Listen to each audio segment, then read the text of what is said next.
అంబేద్కర్ మనవడు ప్రకాష్ అంబేద్కర్ ఆదిలాబాద్ పర్యటనను దిగ్విజయం చేయాలని దివ్యాంగుల సంఘం నాయకులు కోరారు. ఆదిలాబాద్ జిల్లా కేంద్రంలోని ప్రెస్ క్లబ్ లో ఏర్పాటు చేసిన మీడియా సమావేశంలో ఈ నెల 6న స్థానిక రామ్లీలా మైదానంలో జరిగే ప్రకాష్ అంబేద్కర్ బహిరంగ సభకు సంబంధించిన వాల్ పోస్టర్లను విడుదల చేశారు.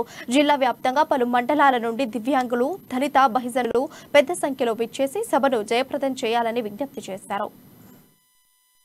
6వ తారీఖు రోజున మన ఆదిలాబాద్ జిల్లాకు రానున్న సందర్భంలో మన దివ్యాంగ సోదరులు పట్టణ వాసులు కానీ మండల వాసులు కానీ వివిధ ఊళ్ళ నుంచి కూడా మన సంఘం నాయకులు ఎవరైనా కానీ 6వ తారీఖు రోజు ఆదిలాబాద్లో జరిగే రామ్లీలా మైదానంలో జరిగే బహిరంగ సభకు హాజరు కావాలని కోరుతున్నాము.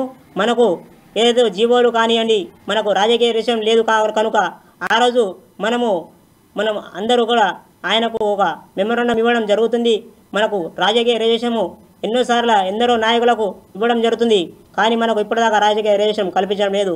కనుక మనకు ఎన్నో చట్టాలు ఉన్నా కూడా మనకు ఆ చట్టాలు అమలు కావడం లేదు. కనుక మనకు ముఖ్యమైనది రాజకీయ రిజర్వేషన్. ఎవరు కూడా ఏ పార్టీ వాళ్ళు కూడా మనకు కల్పించడం లేదు, ఎవరు కూడా మనకు దగ్గర రానివ్వడం లేదు. కనుక ఆ రోజు డాక్టర్ ప్రకాష్ అంబేద్కర్ మన ఆదిలాబాద్ జిల్లాకు రానున్న తరుణంలో మనము ఆ రోజు